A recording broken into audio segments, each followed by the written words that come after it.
नमो अरिहंताणम नमो सिद्धाणम नमो आर्याणम नमो उजायणम नमो लोहे सहवसावणम मंगलम भगवान वीरो मंगलम गौतमो गणी मंगलम कुंद कुंदार्यो जैन धर्मोस्तु मंगलम सर्वमंगल मांगल्यम सर्वकल्याणकारकम प्रधानम सर्वधर्माणम जैनम जयतु शासनम।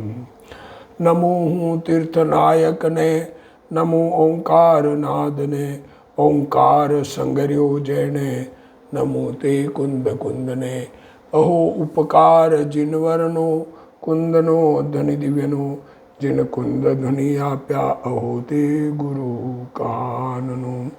मंगलमय मंगल करण वीतराग विज्ञान नमो ताहि जाते भय अरहंतादिमान करि मंगल करियो महा ग्रंथ करण के काज जाते मिले समाज सब पावे निज पद राज मिथ्या भाव अभाव ते जो प्रगटे निज भाव सो जयवंत रहो सदा यही मोक्ष उपाय।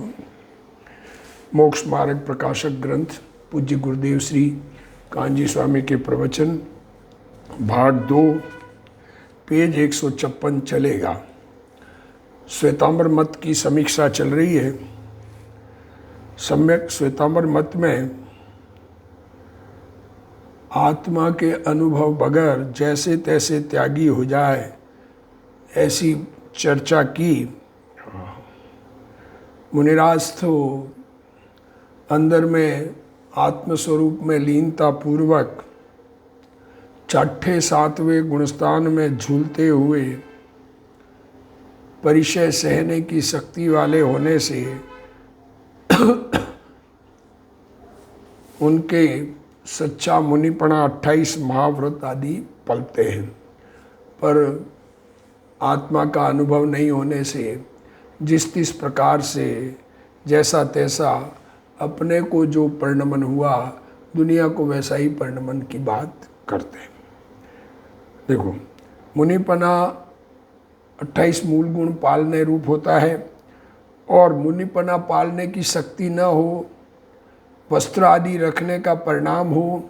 जब तक वस्त्र रखने का परिणाम है तब तक 5वां गुणस्थान तक पहुंच सकता है वस्त्र सहित के, वो भी क्षुल्लक एलक बनना, 11वीं प्रतिमाधारी बनने के लिए, एलक बनने के लिए तो एक लंगोट मात्र परिग्रह होता है।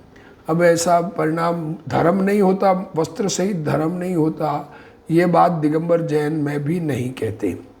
वस्त्र सहित को धर्म होता है पर वस्त्र सहित को मुनि धर्म नहीं होता। इतनी बात की। जिनको मुनिपना लेने की शक्ति न हो वो गृहस्थ धर्म पाले। मुनि अगर गृहस्थ धर्म और मुनि धर्म में कोई फर्क न हो, दोनों ही कपड़े पहने और दोनों ही पात्र आदि रखे, तो फिर गृहस्थ धर्म मुनि धर्म में कोई फर्क नहीं रहेगा। गृहस्थ धर्म और मुनि धर्म में बहुत भेद है, इस बात को समझना चाहिए। अब वो कहता है कि सीतादि के परिचय से व्याकुलता कैसे नहीं होगी। क्या कह रहे हैं? ठंड लग रही हो और व्याकुल न हो, मुनिराज को व्याकुलता न हो, ये कैसे संभव है? तो कह रहे हैं व्याकुलता तो मोह उदय के निमित्त से है। व्याकुलता किससे होती है? मोह के उदय से। और मुनि के 6वें आदि गुणस्थान में 3 चौकड़ी कषाय का उदय नहीं। अब ये बात भी समझना पड़े। कषाय, क्रोध, मान, माया, लोभ, ये एक चौकड़ी है। इस चौकड़ी के 4 भेद है: अनंतानुबंधी, अप्रत्याख्यान, प्रत्याख्यान और संज्वलन। जब तक अनंतानुबंधी का उदय है तो अप्रत्याख्यान, प्रत्याख्यान और संज्वलन शामिल है। अप्रत्याख्यान कषाय का अभाव हो गया एक चौकड़ी का, तो अविरत श्रावक बनता है। प्रत्याख्यान चौकड़ी का अभाव हुआ तो 5वां गुणस्थान होता है। और प्रत्याख्यान का अभाव, अप्रत्याख्यान का भी अभाव हो जाए, मात्र संज्वलन कषाय बचे तो मुनिपना होता है। तो कषाय कितनी कम हो गई इसका अंदाज सामान्य जन नहीं लगा सकता। इसलिए शास्त्र में ये लिखा कि व्याकुलता तो मोह के निमित्त से होती है और मुनि के छठवें आदि गुणस्थान में 3 चौकड़ी कषाय का उदय नहीं है, और संजुलन के सर्वघाती स्पर्धकों का उदय नहीं। संजुलन भी बहुत कमजोर हो जाती है, उसके भी सर्वघाती का स्पर्धकों का उदय नहीं है। देशघाती स्पर्धकों का उदय, थोड़ा सा चारित्र भंग होता रहता है, स्वरूप में स्थिरता से थोड़ा डिगते रहते हैं, सो उनका कुछ बल नहीं है, पावरफुल नहीं है वो। हाँ, इसलिए जैसे वेदिक सम्यक दृष्टि को सम्यक मोहनीय का उदय है, क्षोभशम सम्यक दर्शन जिसको है, सम्यक दर्शन का वेदन कर रहे हैं, उसके सम्यक तो मोहनीय प्रकृति का उदय है, परंतु सम्यक्त्व का घात नहीं कर सकता। उसी प्रकार देशघाती संजुलन का उदय परिणामों को व्याकुल नहीं कर सकता। ओ मुनियों के और दूसरों के परिणामों की समानता नहीं है। अरे अरे लोग कहे कि गृहस्थ भी मुनि वंश जैसा चारित्र पालन कर सकते हैं। अरे बाहर से पालन भले ही करो, अंदर के परिणामों में गृहस्थ और मुनि में समानता नहीं हो सकती। क्या है कि और सबके सर्वघाती उदय है और इनके देशघाती का उदय है। इसलिए दूसरों के जैसे परिणाम होते वैसे इनके कदाचित नहीं होते। जिनके सर्वघाती कषायों का उदय हो वे ग्रस्त ही रहते हैं। देखो, जिनके तीव्र कषाय का उदय है, चारित्र के घातक कषाय का उदय है, तो वो ग्रस्त रहे, और जिनके देशघाती का उदय हो वे मुनि धर्म अंगीकार करते हैं। अब ये देखो, ये भेद है। अरे मुनि किसको कहते हैं यही समझ नहीं है। मुनिराज बनने पर किस प्रकार का परिणमन हो जाता है, सारे जगत के प्रति क्षमा भाव। अशी प्रहारण अर्गा अवतारण में सदा समता धरण। जो कांच कंचन तुतिकरण सब समान है। मुनिराज के कोई तलवार लेके मारने आवे, कोई अर्घ से आरती उतारे, तो दोनों के प्रति समभाव की दृष्टि है। ऐसे मुनिराज होते हैं, उनको ये परिणाम नहीं होते कि ये मुझे तलवार लेके मारने आया है तो इसका कुछ नुकसान हो जाए, और ये मेरी आरती उतारता है इसको कुछ लाभ हो जाए। अरे अपने परिणामों से मुनिराज की आरती उतारने वाले को सहज रूप से पुण्य बंधता है, और मुनिराज पर तलवार लेके वार करने जाने वाले को सहज रूप से पाप बनता है। पर मुनिराज को तो सब संभाव होता है, उनके परिणाम देखो। इसलिए ठंड लगने की बात तो ठंड लगने की थी, ये तो बाहर के संयोगों की बात, परंतु उनके परिणाम शीतादिक से व्याकुल नहीं होते, इसलिए वस्त्रादि नहीं रखते। ठंड से व्याकुल परिणाम नहीं होते, इसलिए कपड़ा नहीं रखते। यहाँ गुरुदेव श्री कह रहे, यदि तुम कहोगे जब सर्दी और गर्मी का परिचय पड़े तब व्याकुलता क्यों नहीं हो, ठंड लगेगी तो व्याकुल तो होंगे ना परिणाम। ठंड लग रही है जाकर, इसका उत्तर एक, व्याकुलता तो मोह के उदय के निमित्त से होती है और शीतादि के कारण नहीं होती। अरे क्या न्याय दिया है गुरुदेव श्री ने। अरे व्याकुलता तो मोह से होती है, ठंड से नहीं होती है। बाहर के संयोगों से कषाय नहीं होती है, आत्मा में कषाय होती है तो होती है। मुनि के छठवें आदि गुणस्थान में कषाय की 3 चौकड़ी का उदय नहीं है। वहाँ आत्मा की शांति इतनी बढ़ गई है। अरे आत्मा की शांति का आनंद कि अनंतानुबंधी अप्रत्याख्यानावर्णी प्रत्याख्यानावर्णी, ये मैंने अभी बात की थी। अनंतानुबंधी अप्रत्याख्यानावर्णी और प्रत्याख्यानावर्णी, इन 3 कषायों का तो वहाँ अभाव हुआ है। मैं शायद उल्टा बोल गया हूँ तो सही कर लेना। पहले अनंतानुबंधी जाती है, फिर अप्रत्याख्यानावर्ण जाती है और फिर प्रत्याख्यानावर्ण जाती है। इन 3 कषायों का तो वहाँ अभाव हुआ, तथा संज्वलन कषाय के सर्वघाती स्पर्धकों का भी वहाँ उदय नहीं है। देखो, संज्वलन भी बहुत हल्की हो जाती है। अनंतानुबंधी के साथ संज्वलन और अनंतानुबंधी जाने के बाद संज्वलन कषाय का बहुत अंतर पड़ता है, परंतु मात्र देशघाती स्पर्धकों का उदय है, परंतु उसका कुछ बल नहीं है, पावरफुल नहीं है वो। इसलिए मुनि की आकुलता नहीं होती, वे चिदानंद आनंद कंद की शांति में झूलते होने से उनके बंधन नहीं होता, इस कारण वहाँ कषाय का जोर नहीं होता, ऐसी मुनि दशा होती है। अभी क्या कह रहे, जिसको गुरु का स्वरूप ही खबर नहीं, मुनि किसे कहते हैं? नमो लोए सवशाहुणम में जिसको नमस्कार करते हैं वो साधु कैसे होते हैं? उसका स्वरूप ही जिसे नहीं मालूम और त्यागी हो जाए तो उसे चारित्र तो होता ही नहीं, परंतु सम्यक दर्शन भी नहीं होता, आत्मा का अनुभव भी नहीं हो सकता। कुगुरु को मानते रहे और आत्मा का अनुभव हो जाए, अरे आत्मा की कितनी बात करो, अनुभव तो सद्गुरु का उपदेश, सद्गुरु का निर्णय होता है, तब होता है। वह तो मिथ्या दृष्टि है। वस्त्र पात्र रख कर मुनिपना माने मनावे, वह तो स्थूल मिथ्या दृष्टि है। वस्त्र पात्र हो और अपने आप को मुनि माने, या हम उनको मुनि माने और वो जो दूसरों को मुनि पना मनावे, तो हमारे मिथ्या दृष्टि पना होगा और वो भी मिथ्या दृष्टि है। श्वेतांबर मत वाले गुरु का स्वरूप विपरीत कहते हैं, यह बात चल रही है। जिसको 3 कषाय चौकड़ी का अभाव हुआ है और संज्वलन कषाय के सर्वघाती स्पर्धकों का भी उदय नहीं है, ऐसे मुनि की आकुलता नहीं होती। जैसे क्षोभमिक सम्यक दृष्टि के सम्यक्त्व होने का उदय होने पर भी वह सम्यक्त्व का घात नहीं करती, उसी प्रकार मुनि के संजुलन के देशघाती के स्पर्धकों का उदय होने पर भी वह उन्हें आकुलता नहीं कराता। अरे भगवान के, जिसके मत में भगवान के खाना बता दिया, भूख लगती है और आकुलता होती है, खाना लाके खाते हैं, तो वो बात सर्वथा झूठी। वैसे ही कपड़े सहित मुनि मानना, ये बात भी सर्वथा झूठी है। इसलिए मुनि दशा और ग्रस्त दशा समान नहीं है। अरे मुनि का स्वरूप किसे कहते हैं इसका निर्णय नहीं है, अन्य की तरह उन्हें आकुलता नहीं है। फिर कहोगे जैन शास्त्रों में मुनि 14 उपकरण रखे, ऐसा कहा है। क्या कह रहे? वो श्वेतांबर अपने आप को जैन मानते और दिगंबर को जैन नहीं मानते, इसलिए वो ऐसा कहते हैं। और तुम्हारे ही शास्त्रों में कहा है, फिर दिगंबर को कह रहे तुम्हारे ही शास्त्रों में कहा है। दिगंबर जैन शास्त्र, तो क्या कह रहे? क्या कह रहे? जैन शास्त्रों में 14 उपकरण रखे, ऐसा कहा है। तो पंडित जी उत्तर दे रहे कि तुम्हारे शास्त्रों में कहा है।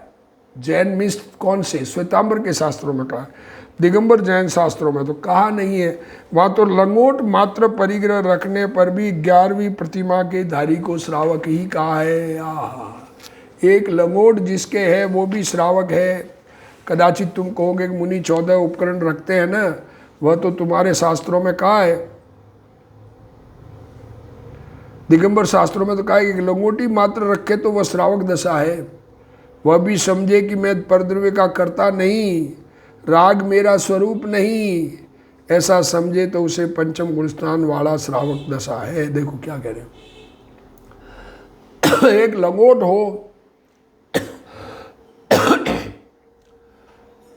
पर लंगोट रखते हुए भी अगर परद्रव्य का कर्ता अपने आप को माने, ये लंगोट रखने वाला शरीर की क्रिया का कर्ता अपने को माने, तो श्रावक भी नहीं है, ये कहना चाह रहे। वो अपने आप को अकर्ता समझे और राग को अपना स्वरूप न समझे, तो उसे 5वां गुणस्थान वाला श्रावक कहते हैं। अब यहाँ विचार करो। अब पंडित जी और कह रहे, विचार करो दोनों में कल्पित वचन कौन है। विचार करना, अब सत्य विचार करके निर्णय करने की बात है। अब तुम पक्ष पकड़ के बात करो तो कोई इलाज नहीं है। प्रथम तो कल्पित रचना कषाई हो वह करता है। कषाई में जिसके कषाय हो कोई न कोई, क्रोध मान माया लोभ हास्य रति अरति शोक भय जुगुप्सा 3 वेद के परिणाम, ये कषाय हो जिसके हो वह करता है। और जिसको मानादि कषाय है वह नीच पद में उच्च पद प्रकट करता है। देखो कषाय हो तो है तो नीचे पद में, है तो श्रावक का पद में अगर, और अपने आप को मुनि बनाना चाहता है, या है तो धर्म तो समझ में आया नहीं और अपने आप को दुनिया में धर्मात्मा बताना चाहता है, तो अब उच्चपना प्रकट करता है। ये तो न्याय दिया। अब यहाँ दिगंबर वस्त्रादि रखने से धर्म होता ही नहीं है, ऐसा तो नहीं कहा। अब देखो दिगंबर में क्या कह रहे हैं, वस्त्रादि रखने से धर्म होता ही नहीं है ऐसा तो नहीं कहा, परंतु श्रावक धर्म कहा है। वस्त्र होते हुए मुनि धर्म नहीं होता, श्रावक धर्म होता है। श्वेतांबर में मुनि धर्म कहा है। देखो अब नीची क्रिया में ऊंचा धर्म बताया, जिसमें श्रावक धर्म ही संभव है उसमें वो मुनि धर्म बता रहे हैं। ये नीची क्रिया हुई नहीं, इसलिए यहाँ जिसने नीची क्रिया होने पर उच्चत्व प्रकट किया वही कषाई है। इस कल्पित कथन से, ये कल्पित कल्पना रूप कथन करके अपने को वस्त्रादि रखने पर भी लोग मुनि मानने लगे, बस ये भाव है। इसलिए मान कषाय का पोषण किया और दूसरों को सुगम क्रिया में उच्च पद का होना दिखाया। देखो क्रिया सुगम और पद ऊंचा, इसलिए बहुत लोग लग गए। इसलिए देखो, इसलिए क्या करें, बहुत लोग, अरे उनको भ्रम है, ऐसा लगने से धर्म होता नहीं है, पर अगला कहे और धर्म, कोई शराब पी के धर्मात्मा मनावे तो शराबी सारे धर्मात्मा हो जाएंगे ना, तो वो उस धर्म में लग जाएंगे कि ये धर्म अच्छा है। शराब पीने वाले मांस खाने से धर्म मनावे तो मांस खाने के शौकीन जो है वो उस धर्म को मानेंगे। वैसे ही कपड़े रखकर अपने आप को मुनि मनाना है तो वह उस धर्म में लग गए। घर बैठे बैठे मोक्ष कह दिया तो मुनि बनने की जरूरत भी नहीं है। घर गृहस्थी ही मुक्ति कह दी ना, स्त्री को मुक्ति कह दी, तो अपने वर्तमान आत्मा अनुभव का प्रयत्न करके, स्वरूप एकाग्रता करके अगले भाव में पुरुष बन के मुनि बनने की बात ही नहीं रही। जो कल्पित मत हुए हैं वे इसी प्रकार हुए हैं। कल्पना से मत करते वो इसी प्रकार कषाय से हुए।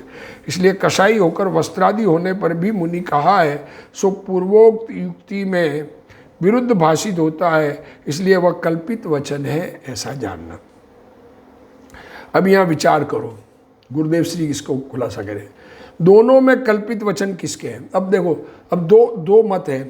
एक मत वाला तो वस्त्र सहित मुनि बना मनाता है, एक मत वाला वस्त्र सहित श्रावक बना मनाता है। प्रथम कषाई अर्थात मिथ्या दृष्टि होवे वही कल्पित रचना करता है। जिन्होंने वस्त्र पात्र रखकर मुनिपना मनाया उनके शास्त्र कल्पित है और उन्हें मानने वाले भी मिथ्या दृष्टि है। हम किसी को घोषित नहीं करते, हमारे में ऐसा मत होगा तो हम मिथ्या दृष्टि बनेंगे। हम तो अपनी बात कर रहे हैं, दुनिया को मानना हो माने, दुनिया मिथ्यात्व सहित रहकर सम्यक दर्शन मनावे, दुनिया छद्मस्त होकर केवल ज्ञान मनावे, उससे हमें क्या फर्क पड़ता है। हमारी मान्यता ऐसी नहीं हो सकती। हम तो इस बात के लिए कह रहे हैं, अरे सत्य धर्म पता प्रकट होने पर सच्चा मुनिपना और सच्चा धर्म सुख मिलेगा। अरे सुख की कल्पना मत करो, सच्चा सुख प्राप्त करने का प्रयत्न करो।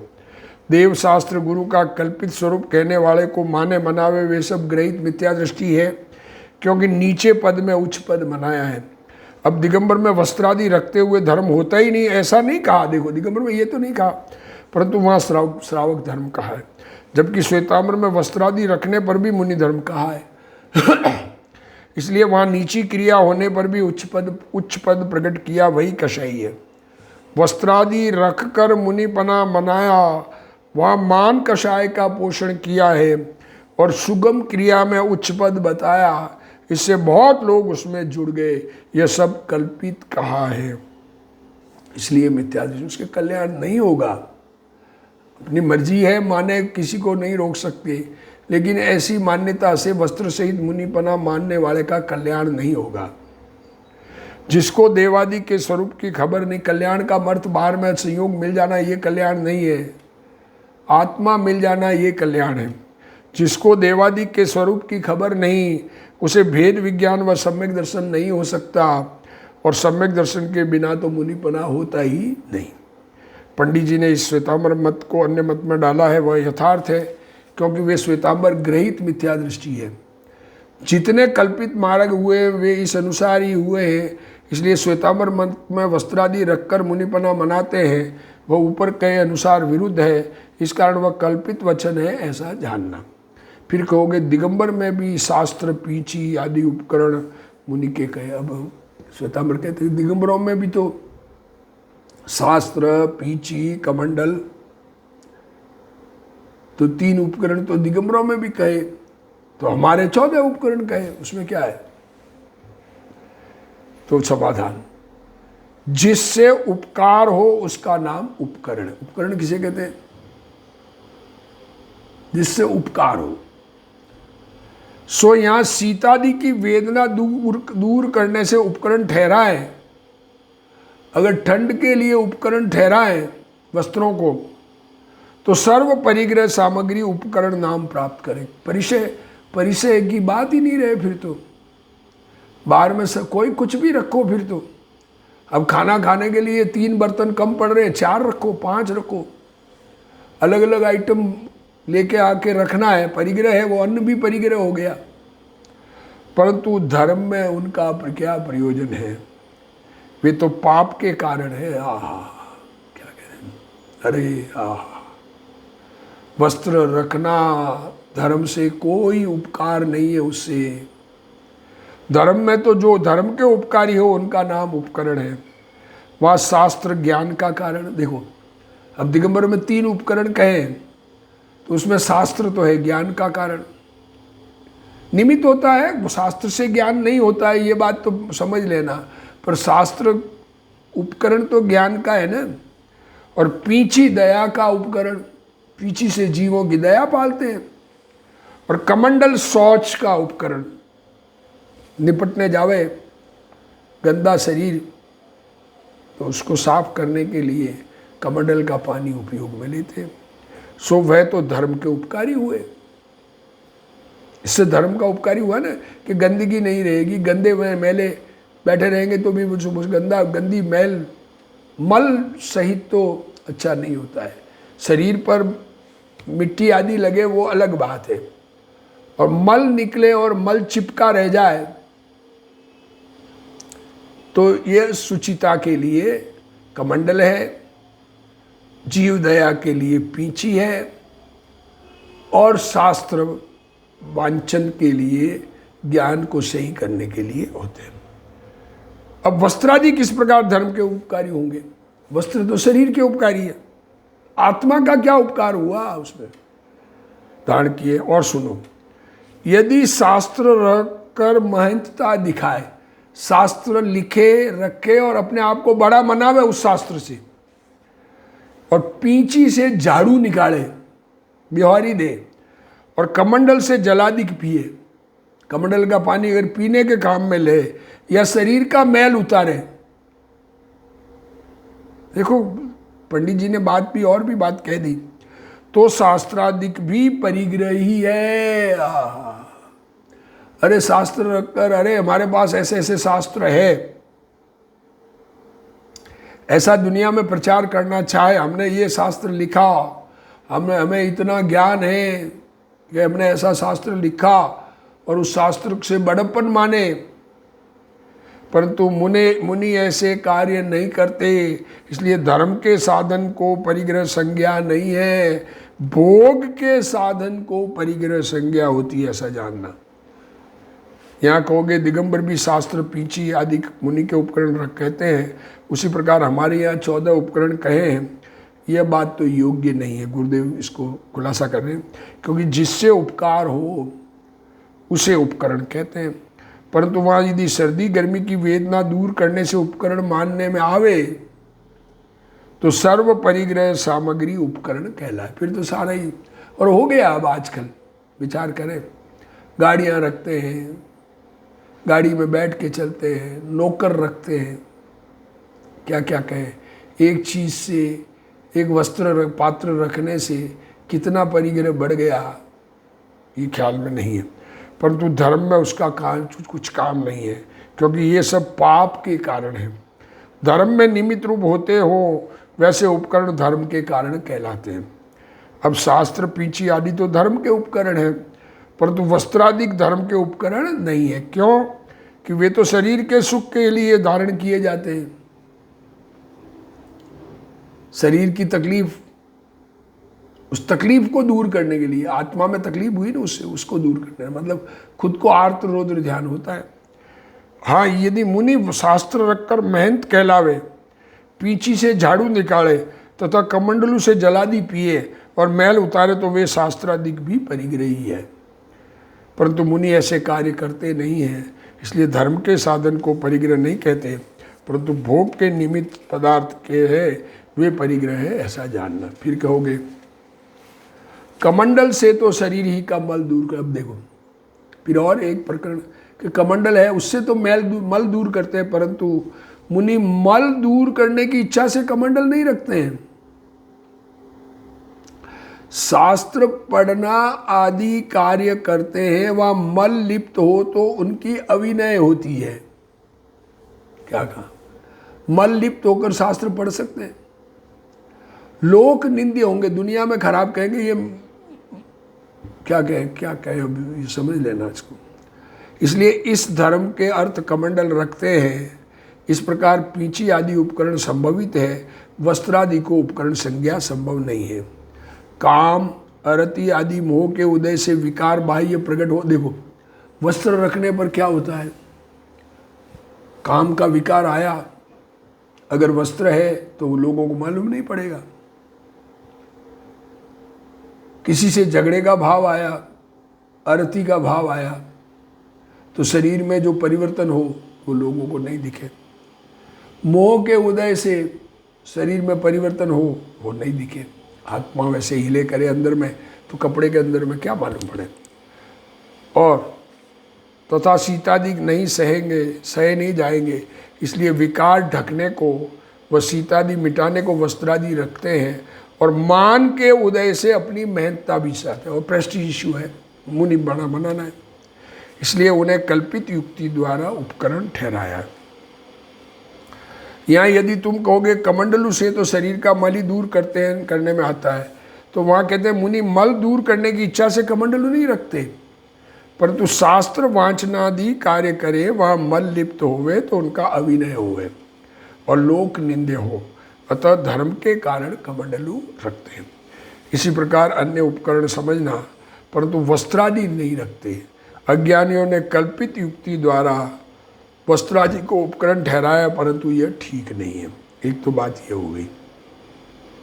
वस्त्र पात्र आदि रखकर मुनिपना मनावे तो वो मुनिपना संभव नहीं है, क्योंकि उसमें श्रावक और मुनि समान हो गए, ये कहना चाह रहे हैं। और श्वेतांबर वाले मानते भी है, घर बैठे बैठे ही मोक्ष कहते, तो कपड़ा सहित मुक्ति कह दी, तो कपड़े बैठे बैठे केवल ज्ञान हो जाए तो मुनि बन के भी क्या करेंगे। खाली दुनिया में मुनि बनने का नाम की बात है, क्या कहें, जो भी है। अब आगे श्वेतांबर में मुनि घर घर याचना करके आहार लाना ठहराते हैं। घर घर जाके धर्म लाभ, ऐसा करके बहुत सारे घरों में जाके आहार लाते। सो पहले तो हम पूछते हैं कि याचना धर्म का अंग है या पाप का अंग है? मांगना धर्म है या पाप है? यदि धर्म का अंग है, अगर मांगना धर्म का अंग होवे तो सारे भिखमंगे धर्मात्मा हो जाएंगे, मांगने वाले सर्वधर्मात्मा हुए। और पाप का अंग है तो मुनि के किस प्रकार संभव है? ख्याल में है? अरे मांगते नहीं है, आहार दो मुझे, नहीं ऐसा नहीं मांगते, पर धर्म लाभ कहेंगे तो आए हैं तो आहार के लिए आए हैं ना। अगला समझ जाता है ना, इनको आहार देना है। वो हिंदुओं के भी साधु आते तो क्या कहते हैं? ऐसा ही कहते हैं, ये थोड़ी कहते हैं मुझे खाना दो। जो भी मांगने वाले, बहुत सारे मांगने वाले आते हैं। मांगना धर्म का अंग नहीं है, मांगना पाप का अंग है। फिर यदि तू कहेगा लोभ से कुछ धनादि की याचना करे, देखो लोभ से याचना करे तो पाप हो। ये तो धर्म साधन के अर्थ शरीर की स्थिरता करना चाहते हैं, इसलिए आहार आदि की याचना करते हैं। देखो तो कह रहे समाधान, आहार आदि से धर्म नहीं होता। क्या कह रहे हैं? खाना खाने से धर्म होता है? शरीर का सुख होता है, भूख लगी है उसको मिटाने की बात है। इसलिए शरीर सुख के अर्थ अति लोभ होने पर याचना करते हैं। यदि अति लोभ न होता तो आप किस लिए मांगता? दिगंबर मुनिराज मांगते नहीं है, आहार के लिए निकले हैं, अगले को भक्ति है और आहार प्रदान करके आहार देते हैं। धर्म लाभ वगैरह कुछ भी नहीं कहते, मौन धारण करके आते हैं। वे ही देते तो देते, न देते तो न देते, तथा अति लोभ हुआ वही पाप हुआ। बहुत लोभ तो पाप है, कोई चीज ग्रहण करने का लोभ है अति लोभ। तब मुनि धर्म नष्ट हुआ, दूसरा धर्म क्या सधेगा। अब और भी इस संबंधी चर्चा पंडित जी कर रहे हैं, फिर गुरुदेव श्री इसका खुलासा करेंगे। ये याचना आदि जो है, पहले तो वस्त्र पात्र का निषेध किया, अब याचना आदि का निषेध बात करके समझा रहे हैं कि ये मुनि धर्म ऐसा होता नहीं है, मांगना तो पाप का अंग है, ये बात सिद्ध करेंगे। और इसको ध्यान से सुन के अपने में समझ में आवे तो ऐसी श्रद्धा छोड़ना, न समझ में आवे तो सबकी अपनी मान्यता अपने पास, हमें किसी से कषाय नहीं है। हे जिनवाणी भारती तोई जपूं दिन रैन, जो तेरा शरणा गए सो पावे सुख चैन। जावाणी के ज्ञान ते सूझे लोकालोक, सो वाणी मस्तक नमो सदा देत हूँ ढोक। जिनवाणी मात की जय।